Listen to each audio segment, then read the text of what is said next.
الحمد لله رب العالمين والصلاة والسلام على خاتم الأنبياء والمرسلين سيد الخلق محمد النبي الأمي الكريم وعلى آله وصحبه وسلم تسليما كثيرا. أما بعد, chers frères et chères sœurs, on est toujours dans le thème du prophète Mohammed sallallahu alayhi wa sallam. Et dernièrement, dans une discussion, j'ai reçu la question suivante. Qu'est-ce que vous conseillez comme livre à lire sur le messager de Dieu Mohammed sallallahu alayhi wa sallam? Et durant cette khutbah, Inch'Allah, on va s'attarder à cette question-là, lui donner une réponse, et au final, pour vous c'est une répétition, illustrer le propos avec un livre duquel on va tirer une histoire, un récit. Donc on va répondre à la question et dans la réponse on va illustrer le propos avec un livre et du livre, Inch'Allah, un récit, une histoire. Dans la question, laquelle livre peut-on conseiller, ce qui est vraiment intéressant, c'est qu'on nous parle de livre. Et ce mot-là, livre, la lecture, c'est quelque chose qu'on voit de moins en moins.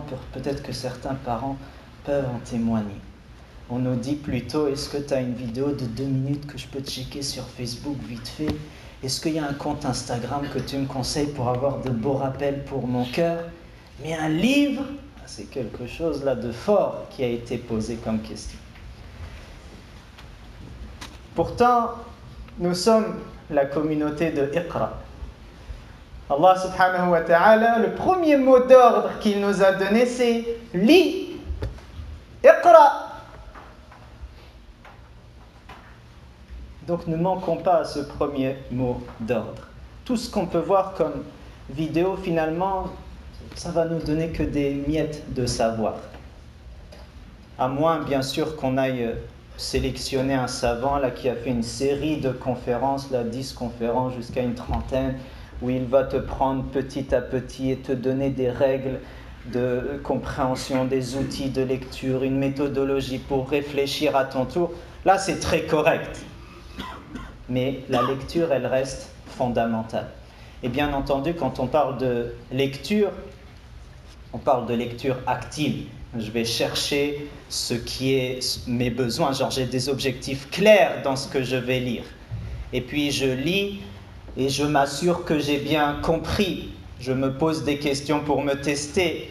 Je me teste aussi pour voir est-ce que j'ai bien mémorisé. Et dans les techniques de mémorisation, une des meilleures manières de faire, c'est de transmettre. Donc, tout est bénéf. Tu mémorises mieux et tu transmets le savoir à ton prochain. Et si ça continue, c'est des hasanat, Inch'Allah, à l'infini. Donc c'est la lecture, mais la lecture aussi avec méthode et de manière active qu'on recherche. Inch'Allah, je pense, une nécessité dans chacune de nos maisons, c'est qu'il y ait une grande bibliothèque. Ça ne se fait pas qu'il y ait un grand écran plasma et une bibliothèque microcosmique là à côté qui ne fait même pas le poids. La bibliothèque, elle devrait faire, si on décide d'avoir une télé à la maison, elle doit être beaucoup plus grande que la télé. Donc ça, c'est une première partie de la réponse. La lecture, souligner son importance. Ensuite, quand on questionne quel livre lire sur le messager, répondre à cette question, c'est très difficile parce que il y a énormément d'écrits sur le messager. Notamment du fait que, on le sait, sa sunna, ça fait partie de la religion. Ce qu'il dit, ce qu'il approuve, ce qu'il fait, tout ça, ça fait partie intégrante de la religion. Et moi, en tant que musulman, je suis demandé de le suivre. Donc de savoir sa sunna. Et donc on a écrit en très très grande quantité. Je lisais un savant, il dénombrait, tenez-vous bien, 400 000 livres hors de la sira, que la sunna, c'est-à-dire les récits prophétiques, et comment confirmer que la chaîne de transmission elle est authentique, et comment le fiqh la compréhension qu'il y a derrière les paroles du prophète sallallahu alayhi wa sallam, et des détails qu'il y a dans la science du hadith. Près d'un demi-million de livres, rien que là-dessus. Après, si on passe à la sira, donc sa vie, là aussi, chaque savant va l'aborder de sa manière, selon sa spécialité, son savoir, son domaine, selon ses sensibilités. On va avoir des gens qui vont aborder de manière très chronologique. Il y a des savants dans quand ils vont aborder la sira, leur objectif ce sera de rassembler le maximum d'informations. D'autres, ce sera de chercher seulement ce qui est authentique. Certains vont te donner une petite partie théorie et puis chercher à analyser, en tirer des leçons. Certains seront plus dans le raisonnement, l'analyse logique, et d'autres seront plus avec les émotions et le travail du cœur et l'amour qu'il porte sur le messager. Certains s'intéressent à ses caractéristiques, aux preuves de la prophétie. Il y a plein de thèmes. Je vais vous donner 2 exemples et ensuite je passerai à celui-ci. Un des exemples, c'est un livre qui s'appelle, 2 gros volumes, At-Taratib al-Idariya fi al-Mu'amalat wal-Sina'at wal-Matajir wal-Halat al-Ilmiya fi Madaniyat al-Nabi sallallahu alayhi wa sallam. Un livre exceptionnel. L'auteur est décédé il y a genre 45 ans et il a mis le focus. Je vais étudier la période médinoise et voir la gestion administrative de l'État musulman. Comment est-ce qu'il s'est fait? Comment se faisait tout ce qui est le travail, les métiers qui existaient, les commerçants, comment ils faisaient, l'état scientifique. Donc c'est un petit détail, mais lui il va en écrire 2 gros volumes et il y a dedans des détails qui sont merveilleux sur la gestion, l'administration, comment le prophète et les compagnons faisaient. Un autre exemple, celui-ci d'un savant décédé il y a 935 années. Et je dis ça pour souligner l'importance de transmettre le savoir et combien ça nous profite des centaines et des centaines d'années après notre mort. Il s'appelle Al-Qadi Iyad, rahimahullah. Et il a écrit aussi un gros volume qui s'appelle Al-Shifa, fi ta'rifi huquq al-Mustafa, sallallahu alayhi wa sallam, et qui va s'intéresser à tout ce qui est les preuves de sa prophétie, ses caractéristiques, sa personnalité, son apparence physique, tout ce qui fait que tu identifies parfaitement le messager. Tu te fais une image de lui comme il était, sallallahu alayhi wa sallam. Et encore une fois, voyez l'importance de ces livres-là qui se transmettent et qui continuent d'être lus et qui continuent d'apporter des hasanats à toute personne qui va en profiter. Et le premier, l'auteur. Voilà 2 exemples, parmi tant d'autres, de livres qu'on a écrits sur le messager. Un 3e exemple, c'est celui-ci, qui s'intitule Ar-Rasoul al-Mu'allim wa asalibuhu fi at-ta'lim.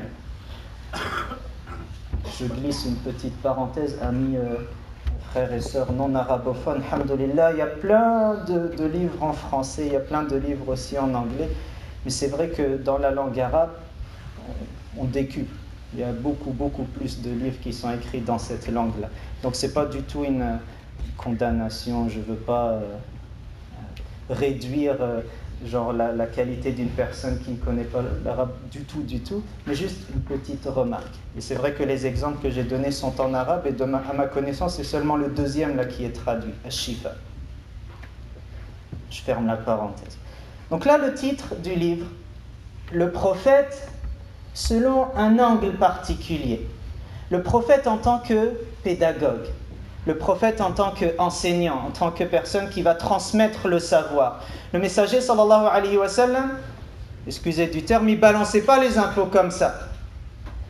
Il connaissait la psychologie des gens, il savait comment leur faire parvenir l'information. Et c'est vraiment incroyable de voir qu'on étudie des choses à l'université, dans le monde de l'éducation et l'enseignement. On se dit, subhanallah, le prophète faisait la même chose. Un exemple, je ne me rappelle plus les chiffres, mais en éducation, on insiste beaucoup sur le fait de répéter jusqu'à 3 fois. Et on te dit, tu dis l'information une fois, c'est un petit pourcentage de gens qui captent l'information. Tu le répètes une deuxième fois, ce pourcentage il grossit, et c'est lorsque tu le fais une troisième fois que là tu atteins, je ne sais plus encore une fois les chiffres, mais dans les 97-98% de gens qui captent l'info. Le messager, c'est ce qu'il faisait. On pouvait compter ses paroles et il les répétait. Donc vous voyez des choses qu'on étudie et qui se retrouvent dans la personne du prophète alayhi salatu wassalam. Donc il avait des techniques d'enseignement. C'était un pédagogue. Et là l'auteur il s'est intéressé à ça. Donc vous voyez c'est une approche particulière, là, très spécifique du messager alayhi salatu wassalam.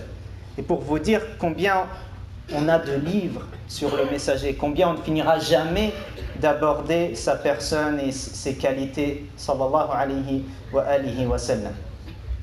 D'ailleurs, l'auteur, Cheikh Abdel Fattah Abou-Roud, un des grands éminents savants de notre époque, il est décédé aussi il y a quelques années.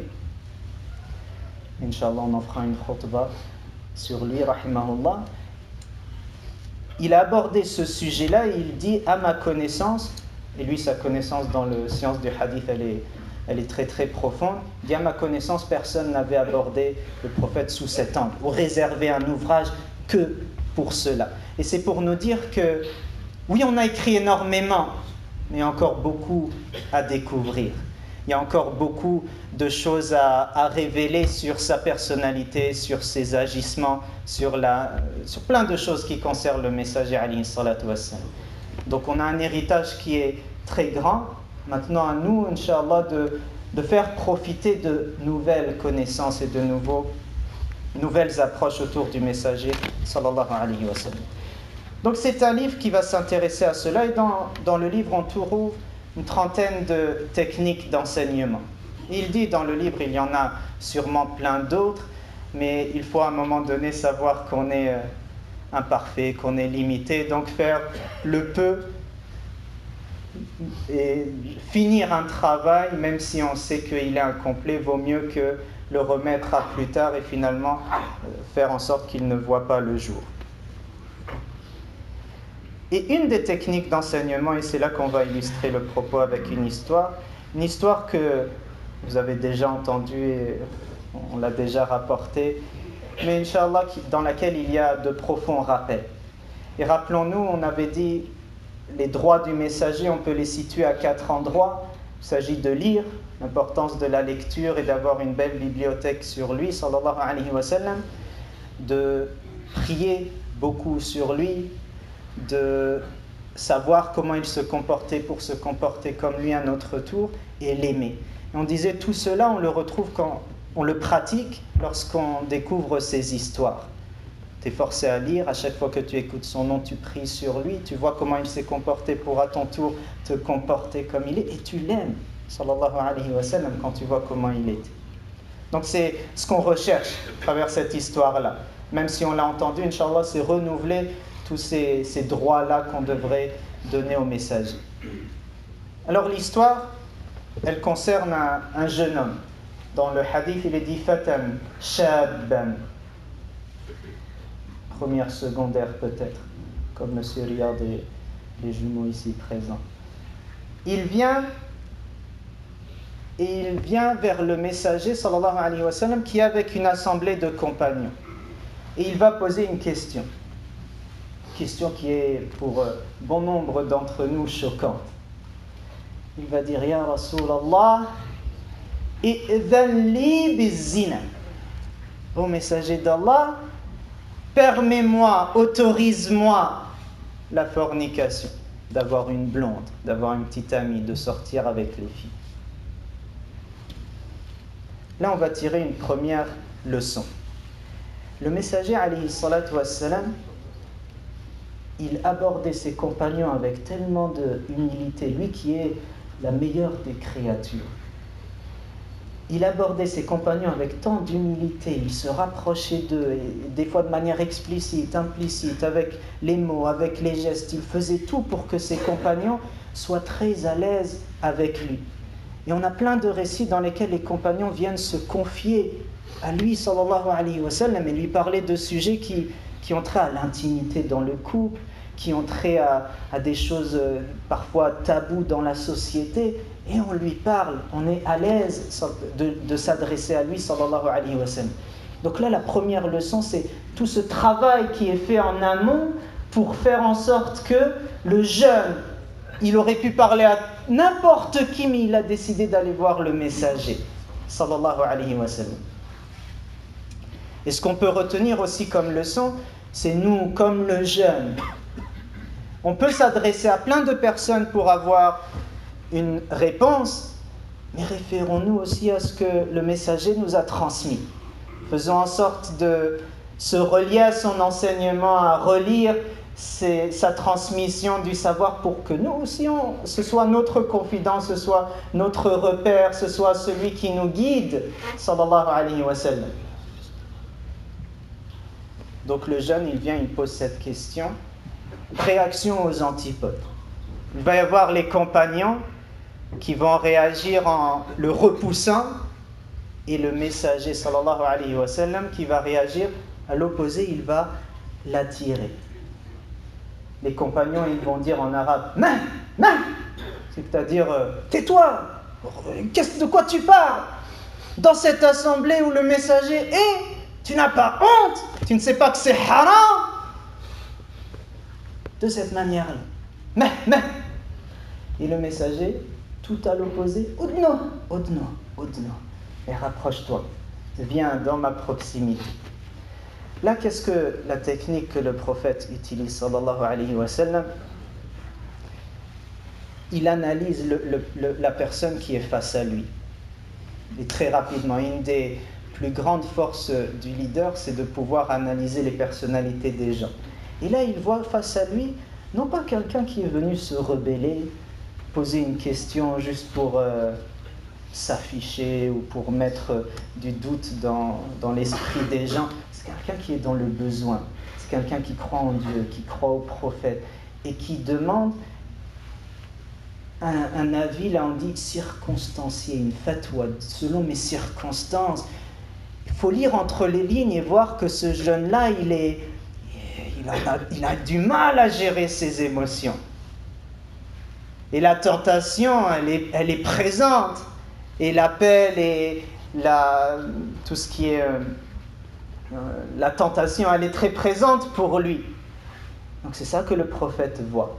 Et donc ce n'est nullement une personne à rejeter. Et nous de même, lorsqu'on a un jeune ou un moins jeune, mais qui nous dit des fois des choses de manière explicite, là, directe, il ne faut pas lui montrer une répulsion et lui dire que ce n'est pas des sujets à aborder, tachoum quand même. Il faut lire entre les lignes et ne pas s'arrêter au mot, mais aller analyser la personne et voir son besoin. Et au lieu de le repousser, lui, il a besoin qu'on le serre contre nous. Il est venu à moi, il croit en Dieu, il a de très bonnes racines. Maintenant, à moi de l'aider à faire fructifier son arbre. Et cette attitude-là, on l'a avec les autres, on peut aussi l'avoir avec nous-mêmes. Des fois, quand on fait des erreurs, on peut avoir tendance à vouloir se taper sur les doigts et puis parler de soi-même avec méchanceté ou trop de sévérité. Non, il faut savoir que, oui, il y a eu des erreurs, mais dans le fond, il y a beaucoup de bien. Et au lieu d'être repoussé, de mal se considérer, c'est de se rapprocher. Allah subhanahu wa ta'ala, il t'invite toujours à cela. Tu t'égares, reviens. Et je serai encore plus présent pour toi. Donc il y a cette technique d'enseignement. Il le rapproche physiquement et il le rapproche de son cœur. Le jeune, là, il est focus avec le messager, il est face à lui. Les autres, ils ne sont plus dans son champ de vue. Il est concentré, prêt à recevoir le message. Et là, le messager, alayhi salatu wassalam, il va lui donner 2 remèdes. Un remède pour la raison, un remède pour sa spiritualité, son cœur. Le remède pour la raison, j'accélère le rythme. Il va l'interpeller, lui poser des questions. Il ne va pas le sermonner avec un long discours de 30 minutes et lui dire « c'est haram et je ne sais pas, le condamner, etc. » Il va l'interpeller et faire en sorte que la réponse, elle vienne de lui. Et il va insister sur une leçon, qui est une règle en or, qui est « ne fais pas à autrui ce que tu n'aimes pas qu'on te fasse ». Tu n'aimes pas que quelqu'un te fasse une chose en particulier, eh bien ne va pas la faire aux autres. Aime pour ton frère, ta sœur, ce que tu aimes pour lui-même. Il va lui rappeler cette règle-là, et qui est applicable dans notre vie.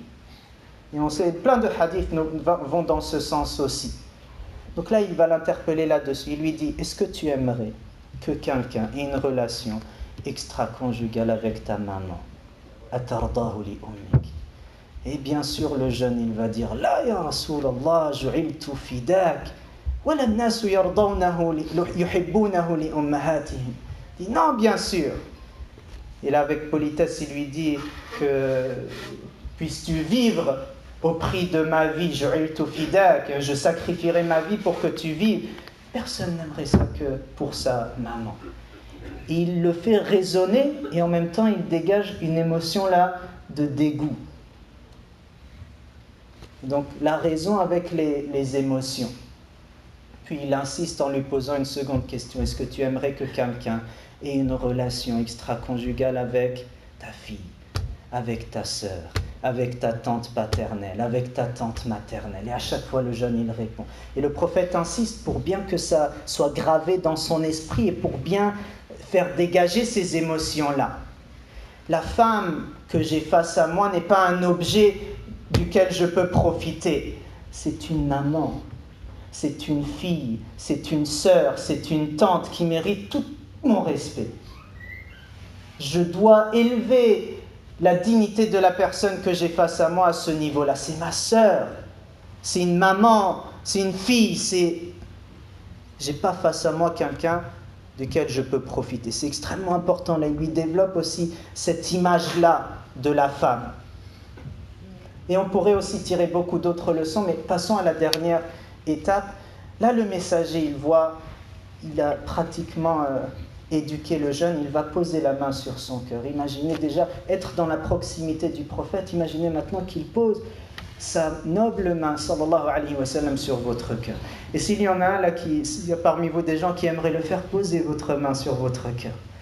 Et dites ce dua que le prophète a enseigné aux jeunes et aux compagnons. Allahumma ighfir dhanbi wa tahhir qalbi wa hassin farji. Ya Allah, pardonne mes péchés, efface-les. Oh Allah, purifie mon cœur, mon intérieur. Oh Allah, fais qu'il y ait une forteresse sur ma chasteté, que je sois quelqu'un qui reste digne, éloigné de ses péchés, de cette tentation.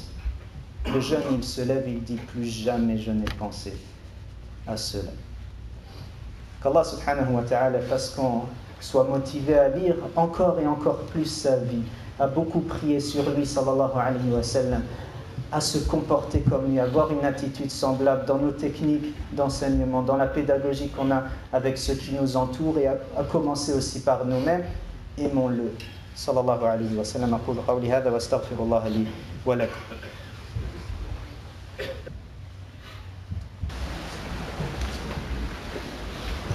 الله أكبر الله أكبر أشهد أن لا إله إلا الله أشهد أن محمدا رسول الله حي على الصلاة حي على الفلاح قد قامت الصلاة قد قامت الصلاة الله أكبر لا إله إلا الله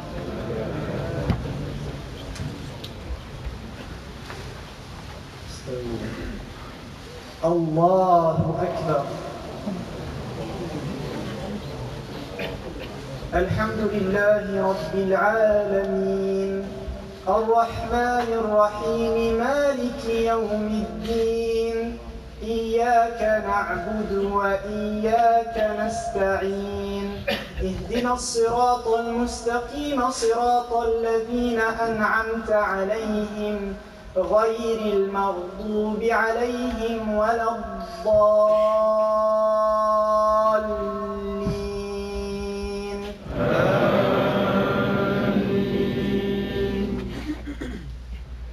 فبما رحمة من الله لنت لهم ولو كنت فظا غليظ القلب لانفضوا من حولك فاعف عنهم واستغفر لهم وشاورهم في الأمر فإذا عزمت فتوكل على الله إن الله يحب المتوكلين. لقد من الله على المؤمنين إذ بعث فيهم رسولا من أنفسهم يتلو عليهم آياته